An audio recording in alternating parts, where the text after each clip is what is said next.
gitna ng isang abalang bayan, isang payat na batang babae na nangangalang Mila ang palakad-lakad. Hawak ang isang lumang plastik na supot na puno ng barya.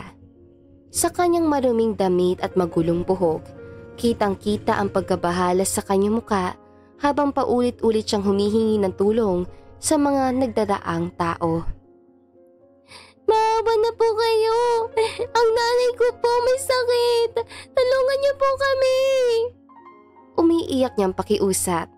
Sinubukan pang lumapit ito sa mga dumadaan, abutin ang kanilang mga damit at nangangalapit. Ngunit tila bingi ang karamihan, ang iba ay nag-aapura, ang ilan naman umiiling at naglalakad palayo. Ang iba pa ay diretsahang umiiwas na para bang siya'y isang sagabal sa kanilang araw. Nagawa na ring lumipat ni Mila ng pwesto para manghingi ng tulong. Nakarating na rin siya sa kabilang bahagi ng kalsada, ngunit sermon lamang ng traffic enforcer sa daan ang kanyang natikman. Lumapit din ito sa mga tindahan, ngunit wala ni isa ang nakaramdam ng awa sa kanya. Ano nga ba't isa lamang siyang hamak na mahirap, marungis at payat? Walang tumutulong sapagkat wala namang mapapala sa kanya, ngunit kung ano ang nangihingi ng tulong ay mayaman, tiyak ay agad natutulungan. Iisipin pang naghahanap ng Good Samaritan. Malungkot na wika ni Mila sa kanyang isipan nang maalala ang dahilan kung bakit ganoon na lamang ang kinahinatnan ng kanyang ina. "Mila, kain na. Nagluto ako ng tuyo," wika ng ina ni Mila. "Tuyo naman? Pang ilang araw ng init yan, Nay. Ayoko niyan. Wala bang tosino dyan, Nay?" Inisasambit ni Mila. Salat sa yaman ang pamilya ni Mila. Ulila na ito sa ama at walang ibang kamag-anak kundi silang dalawa lamang ng kanyang ina. Bagamat mahirap ang buhay, hindi pa rin maiwasan ni Mila na maging mapamataas. Ito pa nga ang madalas na maghanap ng gulo at makipag-away sa kanya mga kapwa bata. May ugali din itong inggitera na siyang pinoproblema ng ina.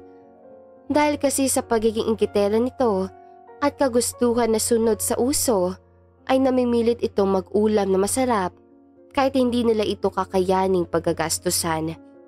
Dahil nga sa pagiging mapili nito sa pagkain, ay walang nagawa ang ina nito kundi mangutang sa kalapit na tindahan. "Ay, hindi kami magpapautang, Marites. Malaki pa balance mo dito sa tindahan. Hindi ka pabayad sa huling 2 buwan. Inis sa wika ng kalapit bahay nito. "Pasensya na, gipit lang talaga. Alam mo namang wala akong masyadong labada ngayon. Gawa nga na masama ang aking likod," wika pa ng ina ni Mila habang iniinda ang sakit sa katawan. "O siya, pagbibigyan kita. Pero ngayon lang ha, ngayon lang. Magbabayad ka na sa susunod na buwan. Ano bang uutangin mo?" "Tosino sana," nahihiyang banggit nito. Alam kasi ng ina ni Mila na may kamahalan ng ulam na gusto ng anak at maliit lamang na tindahan ang inuutangan na kahit mismo ay itinatawid lamang ang pang-araw-araw gamit ang pagtatayo ng maliit na tindahan. "Tosino? Ay, sobrang mahal ng tosino ngayon. Sobra na sa dapat mo lang na utang yan." Pasaring na wika na may-ari ng tindahan at inabot ang tosino na hiling ng ina ni Mila. Pag-uwi ay agad na niluto ng ina ni Mila ang tosino na kung ibabase sa estado nila sa buhay ay pagkain ng mayayaman kung ituring ito. Ngunit dahil nga anak naman niya ang may gusto, hanggat kaya ay ibibigay niya. 3 araw na tiniis ni Marites ang tuyo at ininit-init na lang para lamang mabigay ang gustong ulam ng anak na si Mila. Pasok sa kanang tenga at labas sa kaliwa nitong tinatanggap ang padabog at inis ang kapitbahay na may tindahan sa tuwing uutang siya ng mga frozen foods na gusto nito. Hindi din kasi maiwasan ng ina na pagbigyan ng hiling ng anak sapagkat kitang-kita niya ang saya sa mga mata ni Mila at ganang kumain sa tuwing nasusunod ang ulam nitong gusto. Sa araw-araw ay tinitiis ng ina ni Mila na kumain ng tuyo paulit-ulit habang siya ay hindi man lang magawang alokin ng ina ng tusino na kanyang kinakain.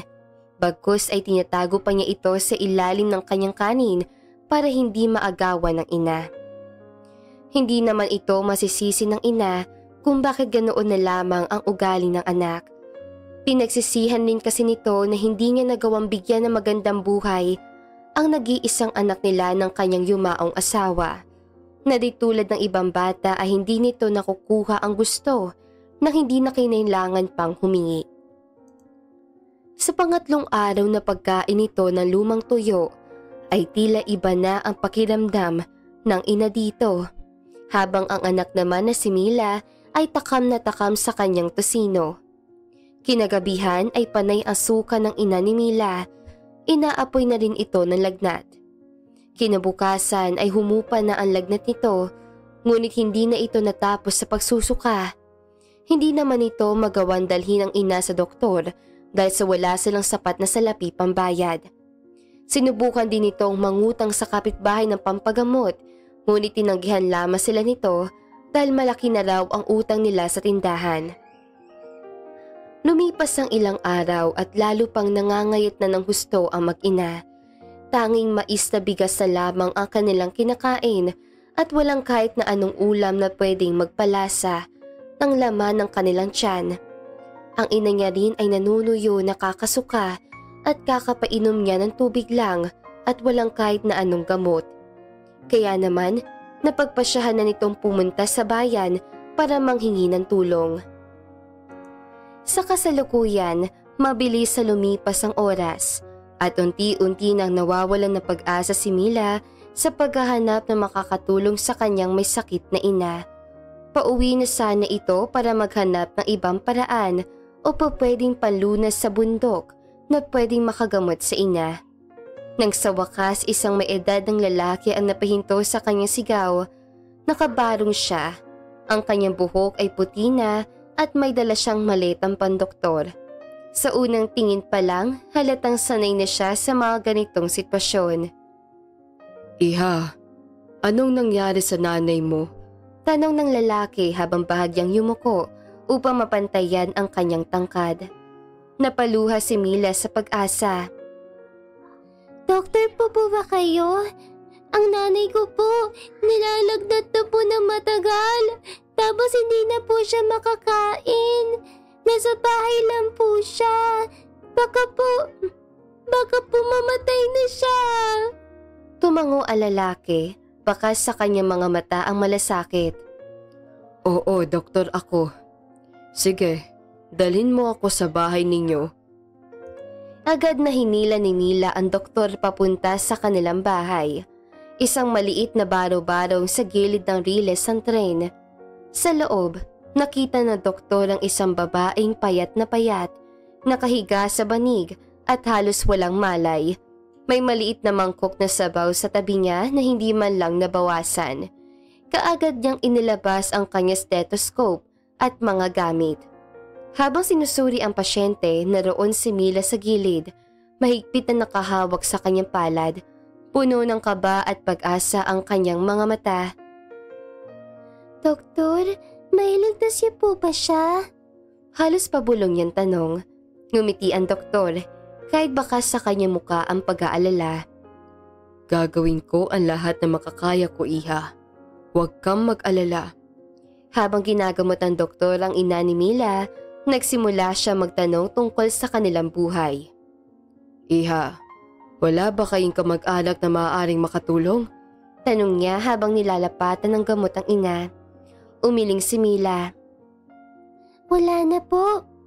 Si nanay lang po ang meron ako. Tati ko po, iniwan kami. Nasa langit na po ang itay. Mahina at malungkot na sambit ni Mila. Nahabag naman ang doktor sa sitwasyon na mag-ina. Tumango naman ang doktor, baka sa kanyang muka ang simpatya. Napakabuti mong bata para sa murang edad mo. Mahirap ang pinagdadaanan niyo. Pero huwag kang mawalan ng pag-asa. Makalipas ang ilang araw, habang nililinisan ng higaan ng kanyang ina, Muling bumisita ang doktor sa bahay ni Mila upang masiguro ang paggaling ng ina nito. Sa pagkakataong yun, mas maayos na ang lagay ng babae. At nagagawa na niyang ngumiti. "Maraming salamat po, doktor," sabi ng ina ni Mila, hawak ang kamay ng doktor habang umiiyak. "Hindi ko po alam kung paano kami makakabawi sa inyo," ngumiti ang doktor. Hindi na kailangan bumawi. Ang mahalaga ay gumaling ka at maalagaan ang anak mo. Habang umaalis ang doktor, sakay na service itong magarang kotse, hinabos siya ni Mila. "Doktor!" Nagmamadaling sigaw niya. Lumingon ang doktor sa bukas sa bintana at naghintay sa sasabihin ng bata. Nadapa pa ito sa paghabol at muli lamang bumangon para maabutan ang papaalis ng sasakyan. "Palang araw, gusto ko po maging katulad niyo. Gusto ko pong tumulong sa mga tulad namin na walang ibang malapitan."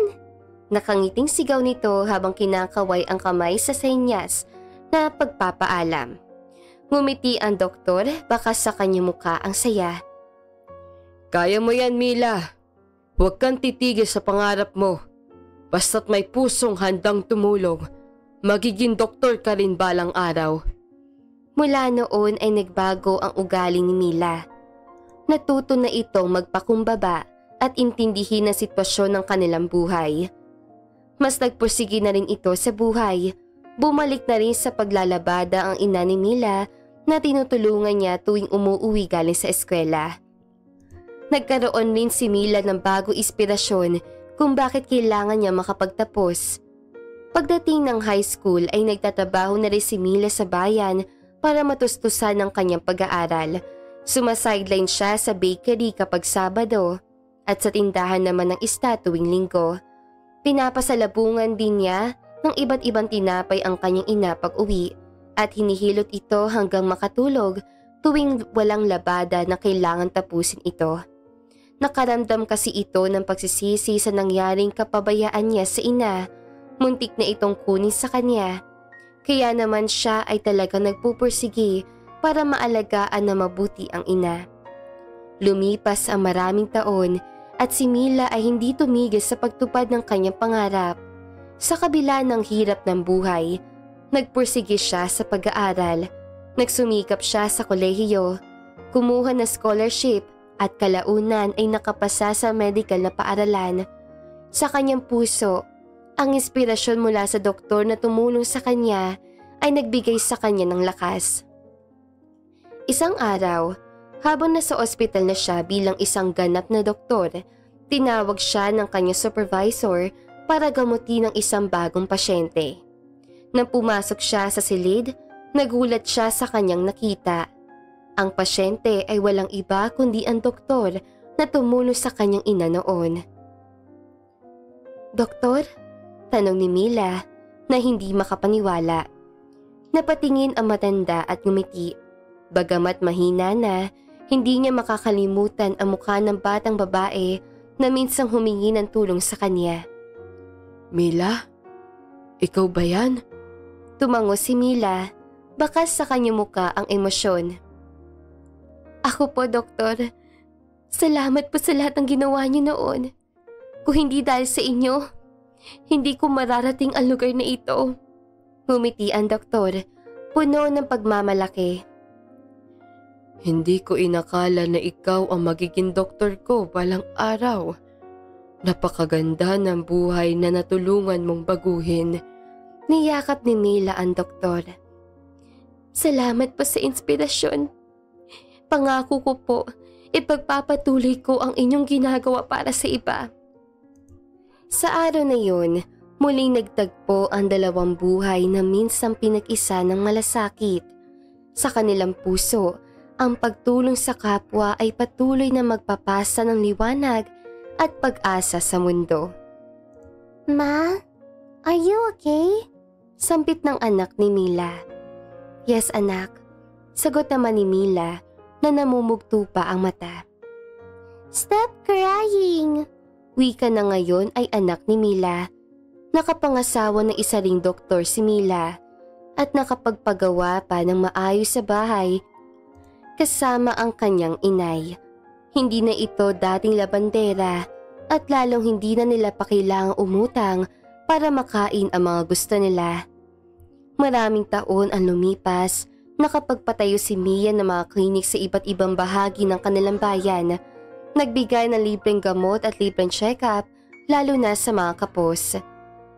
Nagbahay-bahay din sila ng kanyang team para mapuntahan ang mga tao na sa bundok at matulungan sa pagpapagamot. Bagamat mayaman na at kaya na ni Mila sa bahay na lamang at humilata. Mas pinili nito na tumulong sa kanyang kapwang kapos noong siya ay bata pa, sapagkat alam niya ang pakiramdam ng pagsigaw para maghingi ng tulong, ngunit walang handang makinig. Pinasok din ni Mila ang pagdodonate sa mga charities, kumuha ng scholars at patuloy na nagbigay inspirasyon sa mga tao na tulad niya ay may pangarap na natupad dahil sa pag-asa na dala ng tao na minsan ay hindi niya inakalang tutulungan siya. At dito na nga po nagtatapos ang magandang istoryang ito. Maraming salamat mga kakwentuhan! Huwag niyong kalimutang mag-like at subscribe at pindutin na rin ang notification bell para lagi kayong updated sa ating kwentuhan. Hanggang sa muli, paalam!